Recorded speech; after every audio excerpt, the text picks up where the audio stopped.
What's up? What's up? What's up? Welcome to So I Was in This House podcast. My name is Everett. I am your gracious host. And today we are just coming out the gate flying with Ty Branaman. Branaman.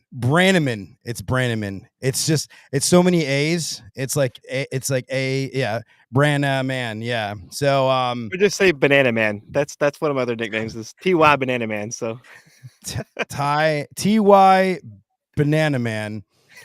So it's been a couple of weeks since I've gone and done a new live episode. I've actually been recording, and I was showcased on the stage at Service World Expo, and it was a very cool experience. I got the chance to meet incredible people. I got the chance to talk to incredible people. It was a really cool experience, and I had a really great conversation with sort of an industry legend. His name is Drew Cameron. All that'll kind of get put together and put out there. I recently did an episode with Chris Yano, who is the founder of Rhino Marketing, Rhino Digital. They do, marketing for the trades. I mean, they've been doing it for a long time. They have the On the Point podcast, which is been around. I think it's like 400 and something episodes now. So very, very cool. I was introduced to Ty through Jennifer Manzo, HVAC Chicks Jennifer, and I hear he's chock full of stories, and I'm really happy to have him on. So rock and roll, man. So one other sort of little a piece of business here. I got the chance to actually we had a booth at the Service World Expo too, which was kind of neat. And one of my sponsors was there, and they had the booth, and it was a wild success for them. So that was really cool. I got to give them a shout out. They're My Method, and it's super cool for guys that are really busy underneath underneath in a furnace or an air handler or underneath a sink or whatever the case may be, for just some help answering the phones. Does a bunch of other things too, but it's a really cool tool.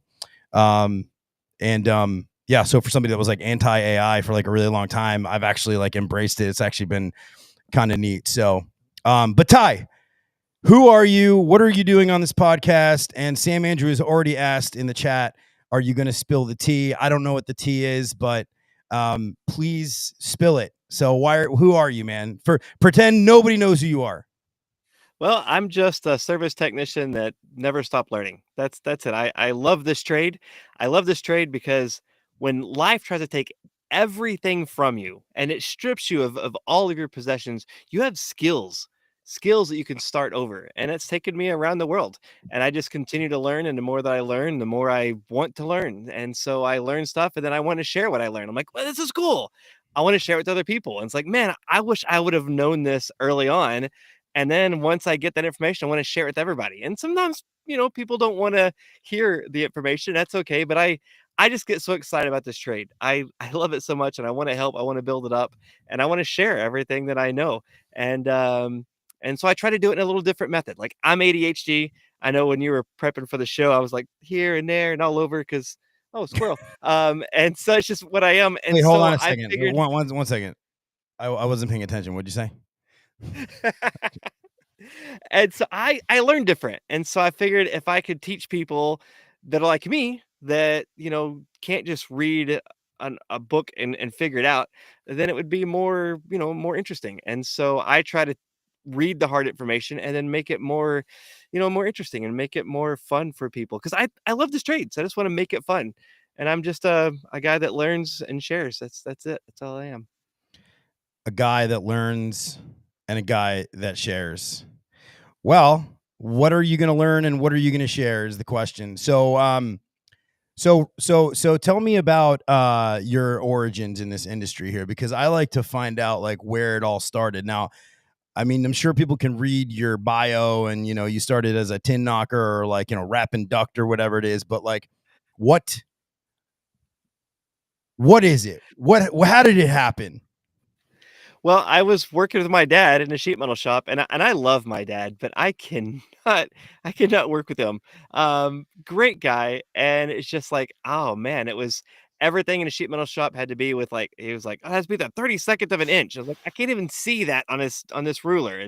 And so I was looking to do something else, and I just did HVAC, insulating metal plenums, building drain pans that were rusted out, and it was just a job, and I would do other stuff. I wanted to be a diesel mechanic, and then I was talking to diesel mechanics, like, "Oh, I would do anything else but diesel mechanic. I smell like diesel." And they didn't like their job, and then so I went and talked about farmers, like, "Oh, unless you inherit a farm, you're never going to make money. It's drought after drought. It's hard, blah blah blah." I was like, "Man, I really wanted to do that."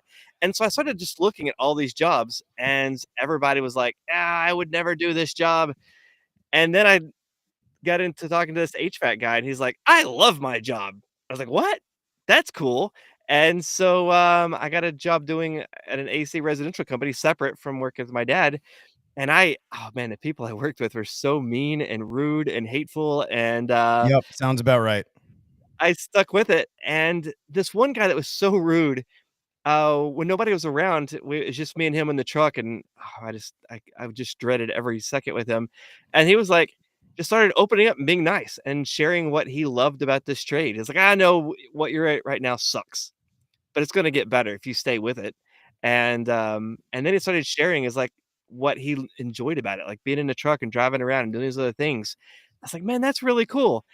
And I thought it really was meaningful. And I remember I was up in the attic, and this guy would drive up in this van, and everybody'd go out and talk to him. Of course, I'm the new guy. I had to stay in the attic on my knees, pulling the flex, new construction. And I asked finally, I was like, "Hey, is that one of the owners?" I was like, "Oh no, that's just a service tech." I was like, "What do you mean just a service tech?" Like he rolls through 2 or 3 times a day. He's got this big old cup that he drinks out of. He didn't even get out of the van. You guys go up and talk to him. And I was like, "How do I get that job?" I said, "Well, you're gonna have to read and learn stuff if you want to do that." And so I was like, "Bet."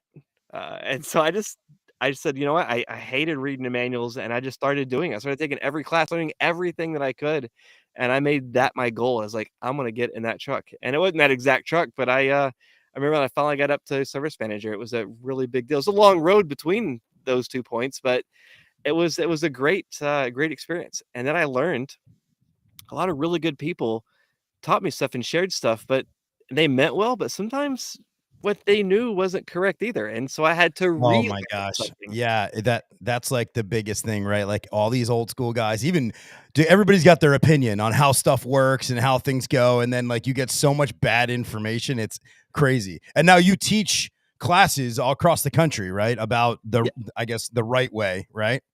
and I'm still learning, like, I still learn. I'm reading stuff, talk with friends, talking with colleagues. There's so much to learn, even for this from basic stuff to high end stuff, and things change. Like it's like ways that I did stuff when I started, it was better than everybody else at the time. I'd find out, wow, it was less wrong, but it was still wrong, right? And so it's a big thing we have to do. We have to just keep learning and keep There's like trying. levels of wrong. Like, you were like 63% wrong. But hey, Exactly. what's let me ask you this. What's the wrongest thing? Like what is the biggest misnomer that people think and then you get in the classroom and you have to unlearn it like it's the number one thing? Oh my gosh, there's so many pressures. Oh, the pressures are good. I made a video that it upset everybody. I was like, "I don't care what your pressures are. I want superheat and subcooling, saturated temperatures." And oh man, a lot of people were just hammered on that. "Oh, pressures is everything." So pressures. I want a little more than pressures. Airflow, the handometer. People are like, "Oh, the airflow is good." I'm Oh like, yeah, the "Good. It's handometer. not a number. Yeah, It's not a it number." feels like it's coming out here. It's coming out pretty good. Yeah. I mean, the static's Um, triple what it should be, but you know. You're right. I keep blowing these motors out. They just don't make like they used to. Yeah, I don't understand why my HVAC system keeps failing. I don't know. That's Exactly. funny, man. So did you do a lot of commercial work or did you do a lot of residential? You did a lot of both.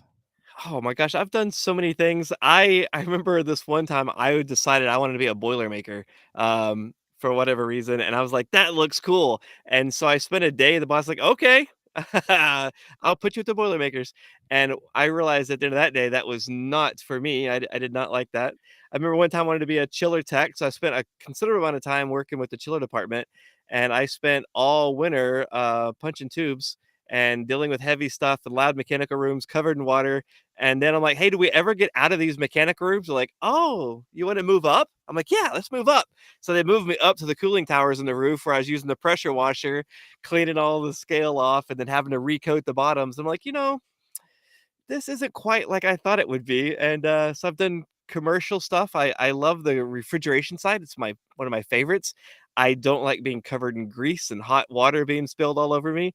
I like supermarket refrigeration, but man, that's a whole nother animal. Like I super Mm. fascinated with that. I love building science, how that air works and how the building moves. That's so much fun. But there's not like this one thing that's just like above it all. Like everything is so interesting and Hey, and everything's work. do you have like a weird like everybody that I've talked to that's been in like refrigeration, and then for those that like are in other worlds, like refrigeration's literally like exactly what it sounds like, right? Like grocery stores, like freezers, walk-ins. Do you have like a weird story? Jennifer told this most amazing story about having it was they couldn't figure out what was going on, and then there was a frozen box of chicken that had rotted, and it rotted and then refroze, and when it thawed out, the whole thing fell on her and the entire thing froze on the bottom of the walk-in, and so it was an ice skating rink of chicken guts and yeah.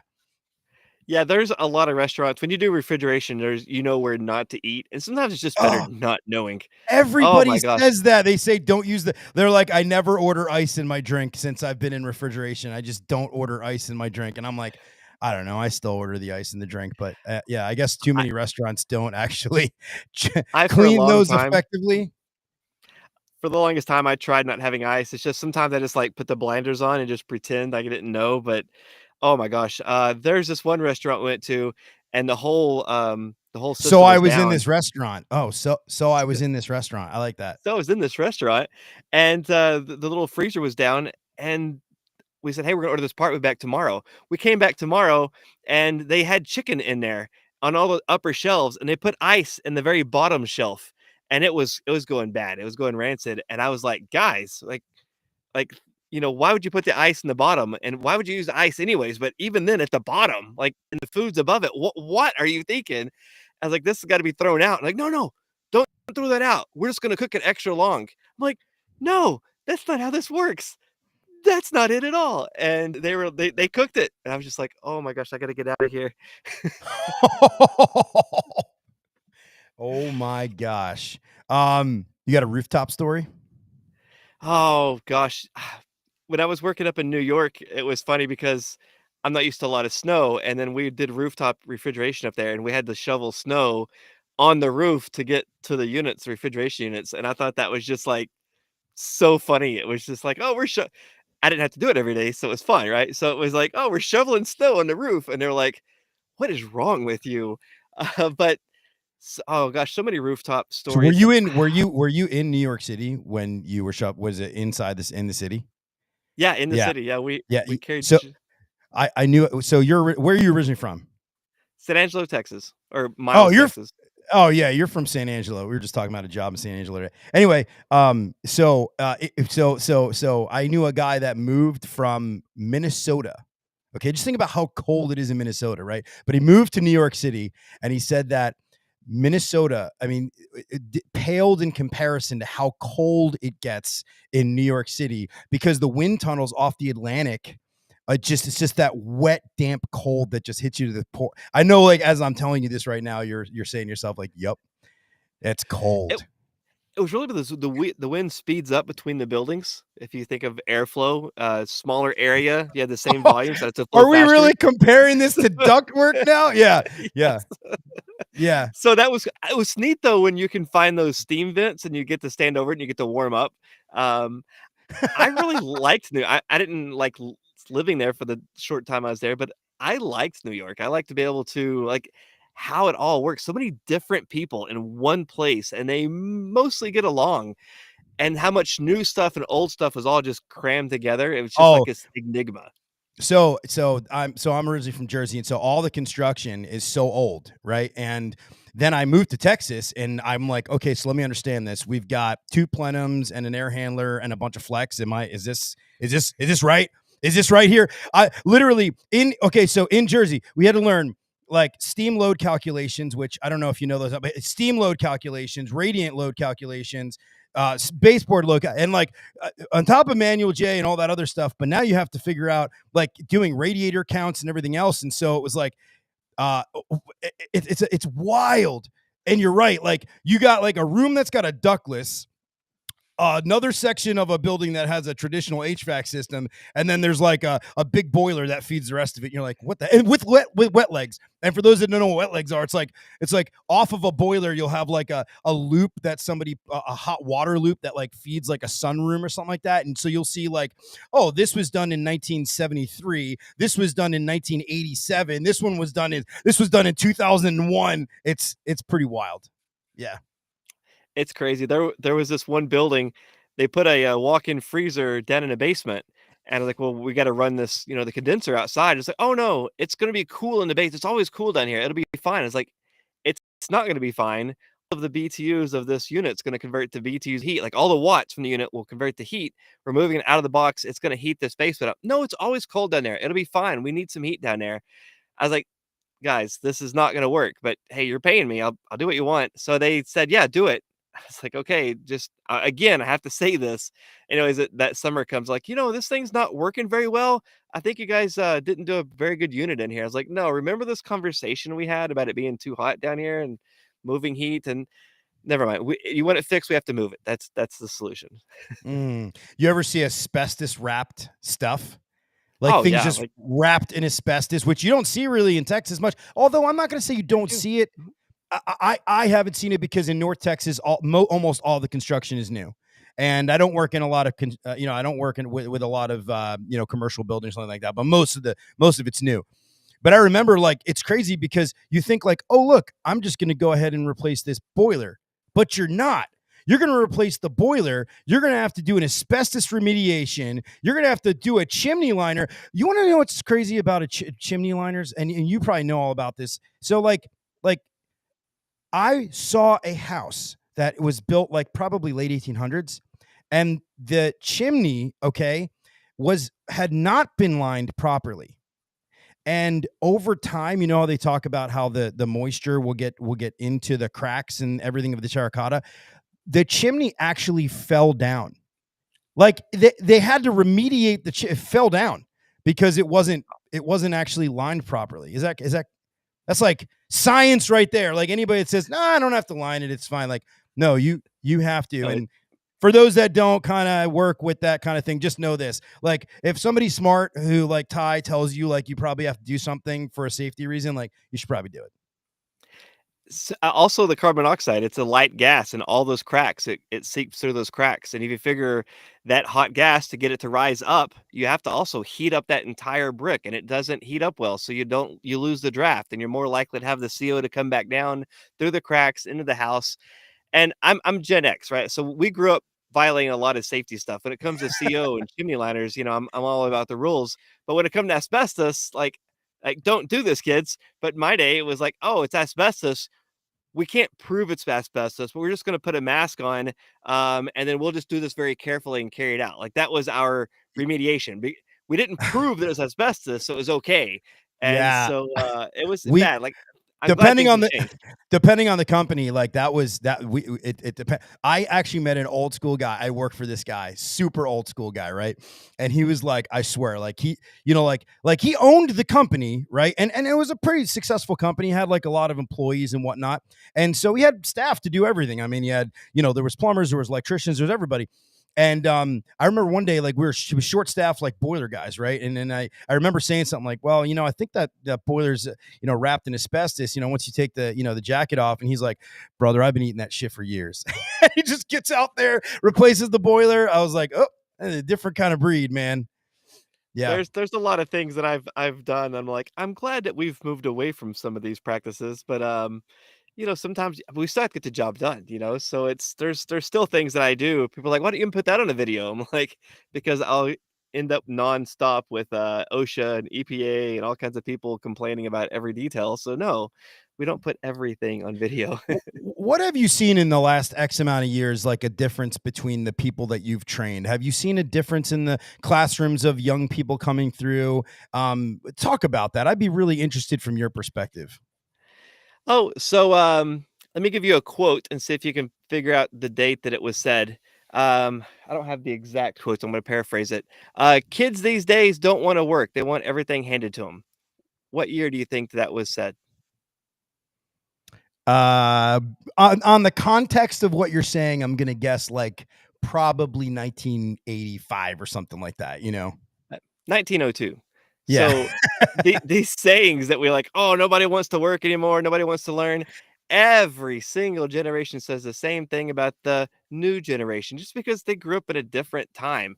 And what I found is you have the same groups of people in all of the generations. There's people that are just like go getters, like gonna get stuff done, figured out. There's people that are like more thinking their way through, people that don't want to do anything, and a whole bunch of others. And so there's all these different groups of people, but it's easier to be like, oh, well, Gen X is the best and everybody else is just wrong. And it's just different time. Like it's a different scenario. How we evolved is different. So when I go to a class, I'll have young people and old people together. And it's the same people. Like they yeah. all, So it's want kind to of an learn something. it's kind of an unfair assessment. However, I will say though, through the generations, like even myself, right? Like, and I'm like borderline Gen X, I guess. Like, I would say that there is definitely just in general just a difference of how we all got to the places. And I think we're from a generation that's kind of like grind, grind, grind. And I think that honestly, I think that the newer generations are just looking for much more efficient ways to do things, and that's just a natural part of how they grew up, right? They're trying to get things more efficient, which I'm all about efficiency. So now if so in from that perspective, have you seen a shift in more people coming, because you train a lot of people coming into the trades that you would say, oh, this is somebody that 10 years ago would not have entered the trades and now they are in the trades? Gosh, not really. I mean, I've known people that came from all different walks of life. I actually worked when I was in Miami. One of the guys I worked with was a retired car thief. So it's like people from all walks of life can come into the trade. How do So you I see people that are retire?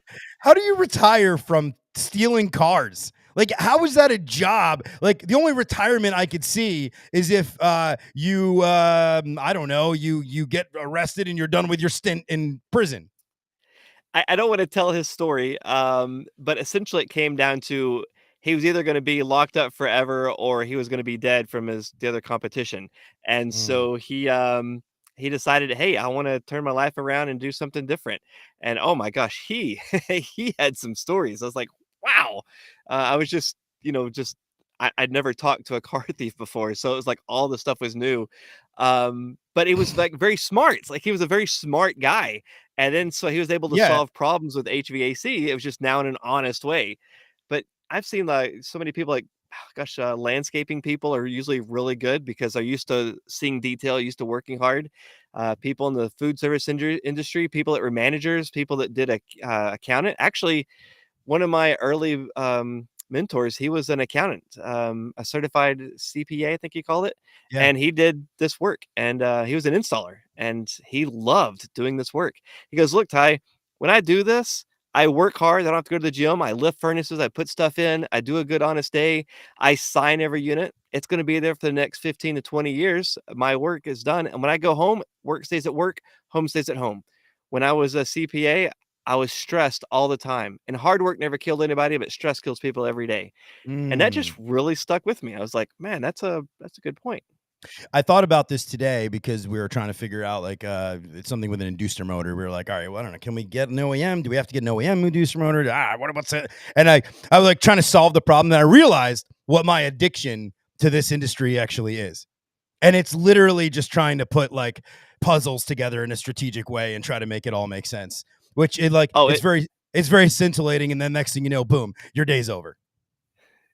it definitely feeds my ADHD. It's I find so many people that do trades are just naturally ADHD people. We just like to solve problems. We get hyper focused on a problem, and then it gives us that energy when we solve it. And we please the customer, and then that we use that energy for the next call. And if we have that one bad call, that one callback, or that one thing we couldn't figure out, it's also devastating for us. Like Hmm. it really hits us hard. Well, But you're calling people. You're like, hey, actually, you're calling Jennifer Manzo. You're like, what happened? I don't know. Yeah, and she's probably, she's standing on a rooftop somewhere. Sam Andrew says, but hard work does kill people. Just saying. Well, maybe for some. I want to ask you a question. Tony says, chemical engineers make the best HVAC techs. I like it. I wanted to get to ask you a question real quick, and I guys, I'm super happy and proud that I have a couple of incredible sponsors, and one of them is Cooper and Hunter. They make ductless mini split systems, VRV, VRF, whatever you want to call them. They have a tiny little video here, and Cooper and Hunter's new peak unit runs efficiently up to 19 SEER 2. With BTU capacity that ranges between 18 to 55,000 for indoor and outdoor units. Compared to a traditional gas furnace, Peak's revolutionary design is ready to step in without a hassle thanks to its adaptive multi-voltage. True high-performance hyper units provide a 100% heating output at negative 13 degrees. Looking inside the unit, the new M-coil is highly efficient and provides a better airflow that reflects in a higher static pressure. Our smart kit is included, giving you access to control your device from the comfort of your phone. Peak stands for powerful, efficient, auto voltage detection, and quiet. To learn more, visit our website or talk to your local distributor. Cooper and Hunter, addicted to comfort. Thanks for that, guys. I was going to ask you, what is the single craziest call you've ever run? And I'm not talking about like diagnosing. I'm talking about the actual situation that you were in. Can you remember a time, the craziest thing that ever happened to you? I got 4 that comes off. I got 2 positive and 2 dark. So you want to go Do 'em, positive? do Or you 'em. want to go dark? All Spitball. right. So I give you I do a positive one first. I was in Texas going to this call. It was like 3 or 4 hours away on dirt roads. And even after I got through this guy's gate, it was like multiple, I think it's another hour. He has his own private bridge. And I get to this top and there's this oasis there. And it was just beautiful. It's awesome. And the guy flies in like once a year to enjoy this. And he wants to make sure everything's working good before he comes in. And he had all this fancy artwork there. And then and as I'm driving there, there's zebra running. And I'm like, this is just amazing. Like there's zebra out here in Texas. And this guy had like, once a year, he just sees this place once a year. And then I went into town, a little small town, little bitty town. He bought this old dealership and he stores all the paintings in there. So every year he has different paintings put up and then he just stores them and he wants the temperature and humidity right in that building. And I thought, wow, I would never waste money on that. I just like, what is that like to have so much money that you just use a painting one time and then you spend all this money in storage for who knows how long? It just blew my mind away. And have a zebra. Then I have zebra. Like, like, what do you, I don't even know what you would I do. have a zebra. Nice. I didn't know that. I have a zebra stat. Closest I'll come to a zebra, man. zebra stat. My wife, I'm sure, would love a zebra. And then Tony Mormino says he must be an HVAC contractor. Fact. on a dark one, and I'll this won't be the worst one yet. But Started with, there was so I was in this house. well, so I was driving to this house. Oh, another And driving story to a house. it was in the middle of nowhere. This used to be a lake place, used to be very popular, and then the lake dried up, and then everybody lost their properties. And there's this one house I went to, had to use GPS to get there. This was back before GPS was everywhere, right? It's like I had his GPS. I thought I was really awesome because I had this thing nobody had. But getting to this house, had this fence was all leaned in, broken, just grown up. I'm pulling into the drive, and there's deer fighting over, or there's dogs fighting over a deer carcass, and it stank so bad. And these dogs just like barking. There's this single wide trailer house that's leaning 2 different ways. And there's a tree growing out of one side and a tree growing out of the other side. It causes a twist. And I was like, what in the world is going on here? So as I get closer and I park, there's 2 doors and there's 2 porches, and the front, what looked like the main porch, was just rotted away and gone. The second door had pallets stacked on top of it as the door. I'm like, "Which one do I go to?" Like, do I didn't want to get out of the van because these dogs are gonna rip me apart like they did this poor deer. And then the guy opens the door. I was like, "Oh, come over here!" And he yells at the dogs to get back. And so I'm like, "Okay, here we go." So I go up the pallet steps into the house, and oh, the smell! I just about lost my lunch with the smell. It was so bad. This was December, and there was a pumpkin right there on the floor, and it was decomposing. And I'm like, "That's horrible." And then I looked up, and I'm like, what am I looking at? And it was washer and dryer with garbage stacked on top of it, with stuff oozing down and just all the way to the ceiling, garbage stacked up. I'm like, oh my gosh, I don't know if I can do this job or not. So then we're walking through the kitchen, and you know how you have that thin green carpet, is like that super thin green carpet. Yeah. I don't know what it Yeah. was called. Yeah. I thought that's what it was, but it wasn't. It was actually growth on the floor, and where the walkway was, you could see the linoleum, and that's how gross it was. And there was dishes and stuff stacked everywhere. There was bugs, roaches everywhere, and the guy had his plate on the little bitty table, and a cat jumped up and was trying to get the food, and he slapped the cat and the steak. They both went onto the floor. He grabs his fork, puts the steak from the floor back on his plates, and starts cussing out the cat. And I'm like, what is going on here? That's like, I was trying not to lose my lunch. And so we go into the living room, and there's cats everywhere. And the smell was so bad. Usually you can't remember smells. I can remember the smell. And he's like, there's a thermostat there. And I go to the thermostat, and if you had to lean over to the thermostat because there was a pile of kitty litter and cat poop, and a rake. He would just pour kitty litter out and then just rake it up into the corner. It was huge. It was like 3 feet high of a pile of kitty litter in there. And I'm like, "Whoa, my gosh, I can't do this." And I didn't dare set my tool bag down. I grabbed my screwdriver out. As one of those carrier thermostats that had the 3 doors, had the front door, and then you opened it up and you had the where you could access the compartment in the back, and then you had the back piece. And I put my screwdriver in there, and it's completely blank. And I popped the thermostat door open, and when I popped it open, roaches went everywhere, just Oh, over the. oh my gosh. I Nope. knew that was gonna happen. I'm done. So I used my screwdriver to close the door. And when I closed the door, everything came on. There were so many roaches in in a digital thermostat that it wouldn't work. I didn't even know that was possible. I didn't even know that that could be a thing. It was That bad. is And so crazy. So I'm so that what did you do? You I'm goodbye. like, "Oh, I am okay, we're done. Hey, it's fixed." And it comes on, and he's like, "Oh, great." And so, I turn around, and I still remember, like, it had that wagon wheel couch with the wagon wheel, country western print on it, and he had the matching coffee table that had the glass top on it, and he had his feet on the coffee table. He was barefoot, and there was cat poop between his toes. I still remember this very clearly.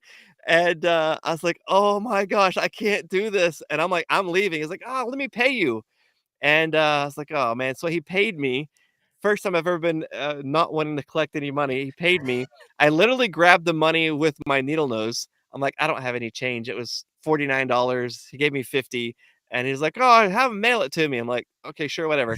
So I Have didn't him even give him a receipt. have him mail it to me, $1. A Oh dollar. my gosh. And so I go out to the truck, and I am at it. Oh, he's like, "Hey, can you come, redo my ductwork into the house? I think the cat's chewed holes in it." No, absolutely not. I will quit my entire career before I come back to this house, much less come underneath the house. And I went back to the shop. I had to disinfect all my tools. I gave the money to the little lady there that was running the office, and the money stinks so bad, she took it outside. She had me take it to the bank. We're talking small town, very small town. Took it to the bank. The bank was like, "This is horrible." They left the money outside the bank because the money stinks so bad. I went home Wow. and took a shower. Wow. Chad Olmstead, I can't really put it up on the screen because it's just too much, but he says, worst call, went to this house, could smell something horrible as I stood in the door. Lady opens the door and the smell took my breath. Feces, cats, and dogs. I'm thinking, okay, maybe it's just a clogged filter and I'll be gone in 2 minutes. I get past the living room into what used to be a dining room. There was 2 feet of shit and probably 50 cats. I was like, I have to go grab my tool out of the van. The next thing they heard was my tires screeching out the driveway. Yeah, that sounds about right. Oh man, There's so many of those people. So the only thing close to that, and it's not even close to that, but I saw this contactor got plugged because of fire ants. Oh, Like yeah, all the time. Fire ant. Yeah. I mean, you're saying all the time. I don't know how often I've ever seen that, but yeah, that's pretty I remember wild. one of my first calls, I was doing maintenance and I was washing the condenser. I wanted to do a good job, so I'm cleaning it really well. And next thing I know, my legs are on fire. Like, what is going on? And when I'm Oh yeah. washing the condenser, they just crawled up my legs, and it's like they waited to all bite at once. And then so here I am running to the service van, throwing my clothes off as fast as I can, trying to get them off. Yeah, embarrassing moment. So now I had look.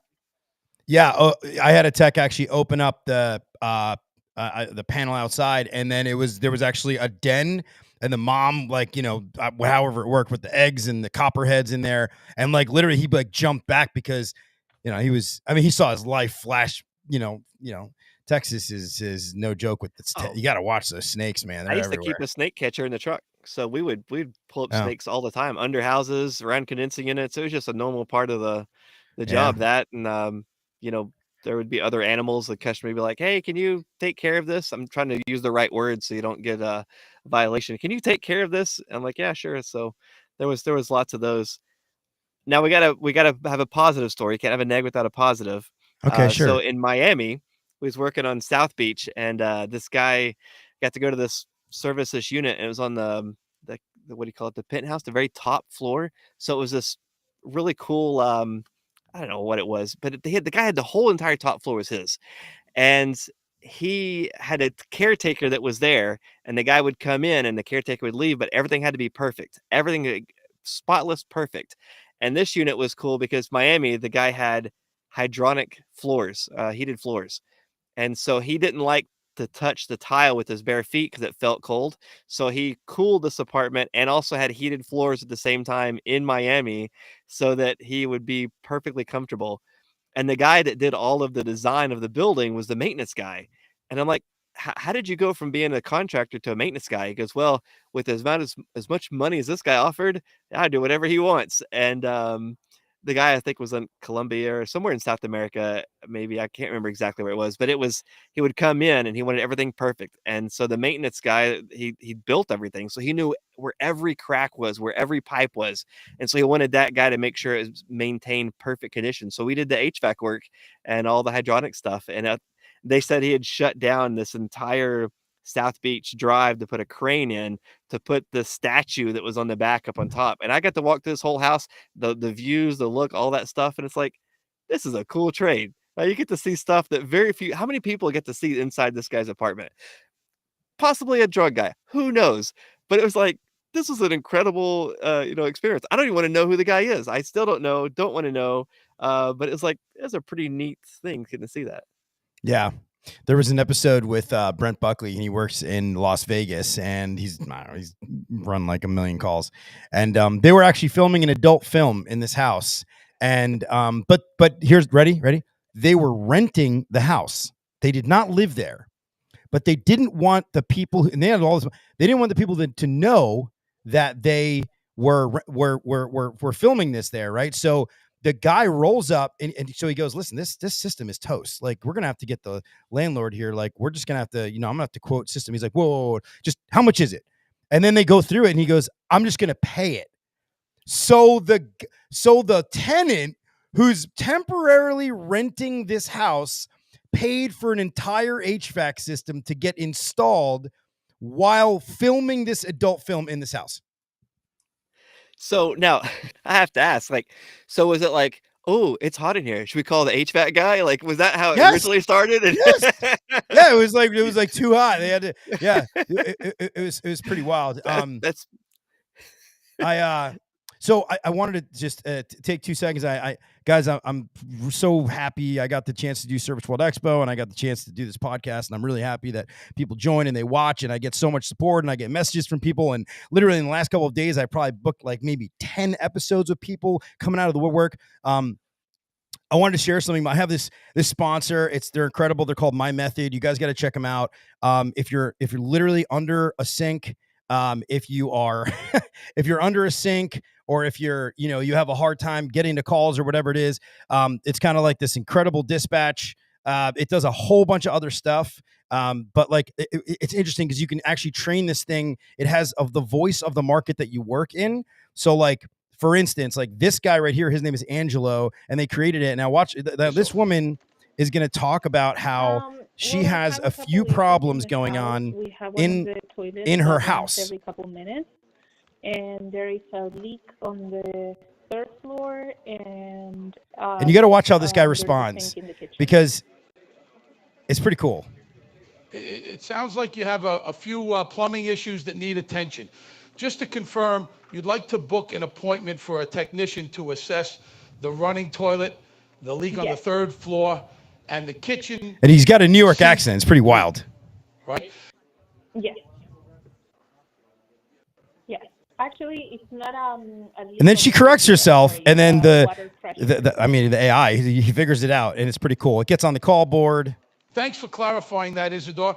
So we have the running toilet, the water pressure issue on the third floor, and the leak under the kitchen sink. Got it. To get this scheduled for you, I just need a few quick details. And then he schedules the call. Are you the property owner? It's pretty wild. This is a newer company. They're a startup. These are a bunch of really cool guys. They used to work for the Department of Defense. I mean, they know AI. Like, they've been doing it for like 9 years. And they used to do UAP and UFO work. I'm not even kidding you, for the CIA. These guys worked for the Department of Defense, doing AI to, I guess, back engineer like UAP. Couldn't even believe it. Once I got introduced to these guys. Anyway, pretty wild. If you have any questions, go to mymethod.ai, book a demo. Pretty cool. Anyway, so yes, Ty, did you have one last story? Because I have a question for you. I have a dark one. Do you want to go dark, or do you want to skip it? Yes, go dark. Go dark. Okay, so we had this bad hailstorm come through town, and we were changing out a lot of condensing units, and went to this lady's house, knocked on the front door. Super nice lady. She's like, "Hey, do you want any food? Do you want any drinks? Do you want anything?" It's like, no, it's just want to get started. She goes, "Well, pull around to the back. You'll have access right by the garage. You can park right there. You have all your tools close by. And if you need anything at all, just knock on the door." And she was like, super sweet lady. And I was like, cool. So we pulled around to the back, and then the helper got started and changing out just the condensing coil. And I made a mistake. I should have checked the size first, recovered all the refrigerant out, get the old coil out, get it apart, put the new one on. And of course, it's too small. It's not the right size. So I got to put everything back together. So I start putting everything back together. And I was like, well, I better go let her know. So we're almost got done putting everything back together. And so I'm knocking on the door. She's not answering. I'm knocking. She's not answering. So I open the door and I'm yelling, "Hey, this is Ty with so-and-so services." I'll keep that company out. And then I go in a little, calling. And then finally I run around over there, and cold as ice. The lady was, she had passed away. Like, just, oh my gosh. So I yelled at my helper, "You call 911." And, of course he didn't. He ran in and he tried doing CPR, but her body was cold. And he tried doing CPR, which was really, really not what you're supposed to do with a body that's been there for a couple hours. And so that was disastrous. Called the 911. Police came in. Ambulance came. And yeah, she had died. I figured that she probably had passed away right after we had talked to her at the front door. So like, it was a huge thing. I was like, man, I should have come and asked sooner, spoke with her sooner. I don't guess there's anything to do, but I remember two things specifically. The paramedic was like, and the police, that's what it was. The police and the paramedics were there, and they wanted to make sure we were supposed to be there, and, no foul play. So I gave them their service invoice, and they goes, "Well, no wonder she died. Look at the price of this bill." Oh my gosh. And I know they have to joke around with stuff, but man, I was just like, oh, it was just devastating. That's low. That's a low blow. My helper was puking up all of the stuff that he had ingested while he was trying to do the right thing. And then the husband got there, then he blamed us for everything. And it was so bad. And what made it worse was the next week when the new condenser came in, my a-hole boss sent me back to that house to go do the work. And I was like, no, I'm not going. He's like, okay, then I'm firing you right now. Either go right now, or you're fired. And so I had to go back to the house to do that job again. And so that's the worst service call I've ever been on. And I hope nobody ever has to go through that, because it was still like, it's just like I can remember What? everything. That is crazy. What's even crazier is that your boss made you go back to that house, even knowing because obviously you told him what was happening. That's crazy. Oh yeah. He was the worst boss I think I've ever had. I couldn't stand. I like the company, I like the owner of the company, but that he was a service manager. I couldn't Wow. stand him. He always wore this cheese head, and I always hated anybody that had a cheese head on for so long. And I realized it wasn't the cheese head. I associated that cheese head with him, and so I've had to like work on that. I mean, like, hey, no, hey, cool. Like, my wife wore the cheese hat recently, and I'm like, it's cool. Like, you do the cheese hat. She goes, you don't enjoy it. It's like, I don't, but I'm working my way through it because that boss was so bad, and I just associated that cheese hat with him, and I had to disassociate the two over time. But yeah, So that guy was a jerk. cautionary tale for those that are in the service industry: do not treat your employees like trash. Okay. I just, it's like a simple thing, right? I mean, yeah, I think that the best producing teams actually are the ones where you can get a good sort of camaraderie going. You've got trust with your, I think that old school mentality of, beating the crap out of guys. I mean, I just don't know if it's effective in today's day and age. I do have one question. I ask this on every episode, and so this will be no different. What is one customer experience that you've had that lives with you, that wherever you go, you sort of wear it with you, and it was so profound that it made such an impact with you that it kind of changed, your trajectory, changed your life, changed you in some sort of way? I can't think of a service call that I had that happen to. I've just had some really amazing people that I've worked with that just made Mm-hmm. really. I remember I had this one boss that I was a hothead back in the day. Like, I had a chip on my shoulder, and I thought I knew everything, and the typical thing. And this guy was so patient with me, and he took the time to teach me and show me. And he could have fired me. Like, I would have fired me, but he took the time to really teach me and show me, and he had so much patience to deal with me. And then when I started my own company, he really helped me get started, and even through work my way. And I still talk to him to this day. And his name was Randy Watson. And I don't know, he just really made an impact. And he did very successful in the company and the business. And I just really appreciate that he took the time out to teach me things about business, about life. And when I was wrong, he would hear me out and let me talk, and that was huge for me. Mm. So it was really a person that affected you in a profound way. Yeah. Hmm. Yeah, we remember our mentors. We remember the people that, kind of brought you along for the journey. That's good. I guess it takes somebody, because I guess in that role, somebody could have easily just, kind of gone the other direction. You were a hothead. They could have just, dismissed you and everything else. But a little understanding goes a long way, right? Yeah. Oh, absolutely. Absolutely. And Yeah. I've been really blessed to have some really amazing bosses. I've had so many good bosses. Most people complain about their bosses. I've had very few bosses I didn't like, and most of those were with the education side, because they don't understand trades at all. They've never had to actually work physical in their life. But most of the employers I've had that were the tradespeople, I've had great bosses, great mentors, great people I've worked. Uh, that very first company wasn't so great, but so many of the ones afterwards, I am really, really blessed to have so many people that took time Mm. to teach me stuff. What's what's what's something that's happening right now in the industry you think that needs to be addressed, or that is sort of a hot topic that, in your world that, you're dealing with? There's so much going on right now. There's so many hot topics out there. I just challenge people to keep learning, keep reading. I appreciate manufacturers, but a lot of times they're selling products or something. So like read beyond that, read beyond what that label says. When it comes to like regulations, regulations are always going to be around. Learn about why. It's easy to just blame like an organization. And a lot of times, rightfully so. But if you actually go through like a lot of the changes that we have, for example, gosh, I hate talking about the EPA. Like we always blame the EPA as like a trade as whole. The EPA is the enemy, and I am no fan of the EPA, especially about diesel pickups. Like, don't get me started on that. But we actually look at the regulation changes. The EPA didn't do it on their own. They were acts of Congress. So you had the AIM Act was the latest one about the refrigerant change. So it wasn't the EPA's like, oh, we're going to make these changes. That come from an act of Congress that was signed into law by the president in 2020 that made these changes happen. And now they're trying to change them again. And change is always going to happen. So we have to just keep adapting. And I can be mad. I can write letters, and I do that stuff. But we have to keep adapting to these changes as we go through.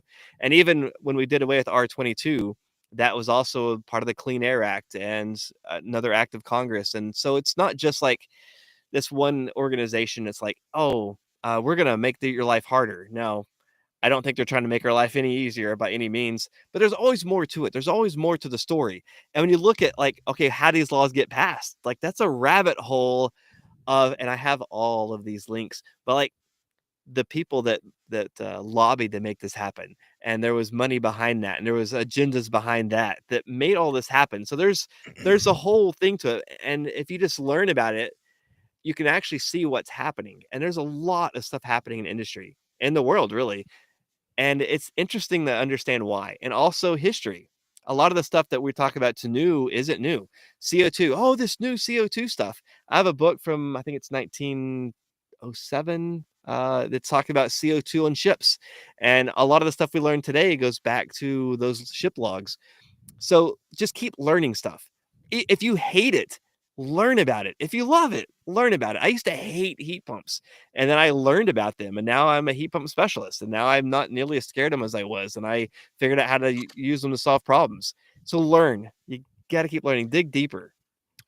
That reminds me. You said you used to hate something and now you love it. It's like my favorite book that I used to read, or one of my favorite books, one of my top 2 favorite books I used to read to my kids when they were younger, was a book called Green Eggs and Ham.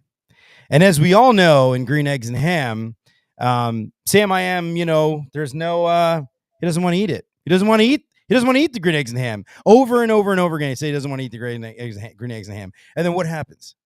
He tries the green eggs and ham, and he loves the green eggs and ham. So sometimes it takes some persistence to get there, and just try stuff, learn things, open up your mind.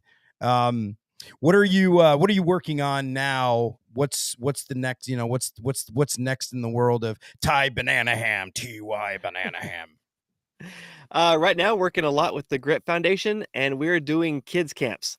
So we are going, instead of trying to change schools and Explain change to people what colleges, the Grit Foundation is. Grit is growth and resilience in the trades. And we're going to contractors and having them host in their local community a kids camp between 12 to 17.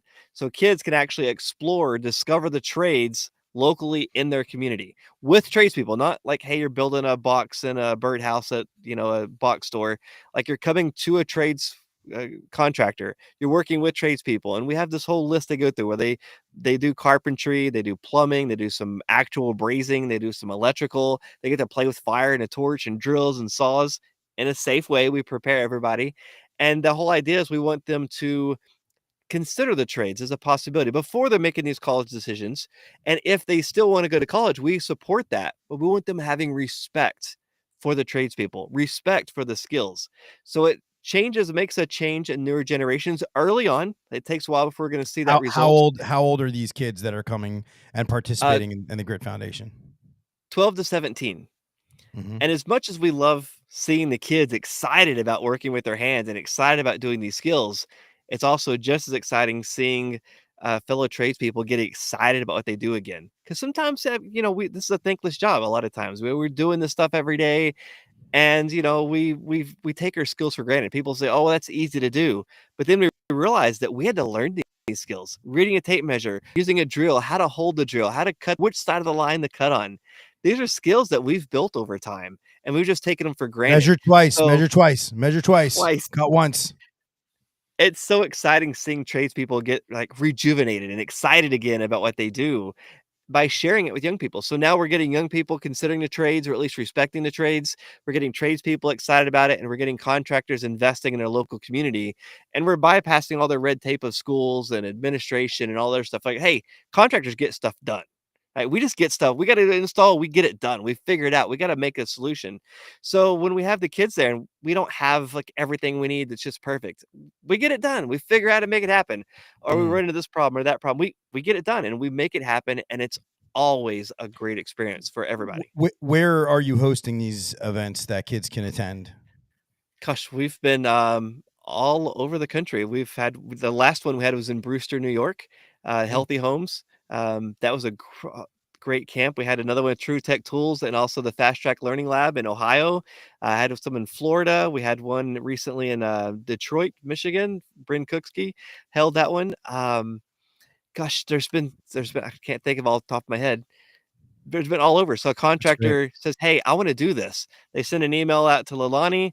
She does all the prep work, because you don't want me organizing anything. She does all the prep work. So they get a date set, and then I put it in my calendar, and I make sure we're there. Usually we drive there, and then we have an awesome time. We get everybody prepared ahead of time, a lot of work, and then we knock it out of the park, and it's cool. It's awesome. That's so great. I commend you for everything you're doing in the trades, everything you're doing with the work that you do. You touch a lot of people. I'm going to get you in touch actually with somebody. If you guys don't have anything. So I sit on the board for the Texas Air Conditioning Contractors Association and North Texas chapter. I'll get you in touch with the director here. I'm sure would love to do one of those events here. It'll be fantastic here in the Dallas area. So cool. Very, very, very cool, man. I've really enjoyed this conversation. Where can people find you? How can they reach you? Or do you not even want to give that information out? So most of my social media is love, LOVE, the number 2 HVAC, because I do love to HVAC. I didn't want it to be about me, so I started to love to HVAC, so it'd be more about the trade. And I got YouTube that's longer content, that's more like what I actually do in class in the school. Then I got some of my social media. It's all about education. Sometimes I do funny stuff. What's your YouTube handle? At love to HVAC. Like at love to HVAC. Yep, okay. That's pretty much all of them. Except I think Facebook is my name, but I also have the page. It's love to HVAC. If you do love number 2 HVAC, you'll be able to find me. And if you want to contact us for the Grit Camp, go to the it's www.thegritfoundation.com, and it has the green, or the orange G and the F in the center. It's pretty clever. Brian Orr came up with that. And reach out to Leilani, or you can send me an email at ty@thegritfoundation.com, and I'll try to respond. I get a lot of emails. I have something like 40,000 unread emails. And then also all the social media content. I try really hard to reply to everybody. I really do try to get to everybody. I just don't have enough hours in a day to get to every single question. And I try. If I don't reply back, just keep sending those messages.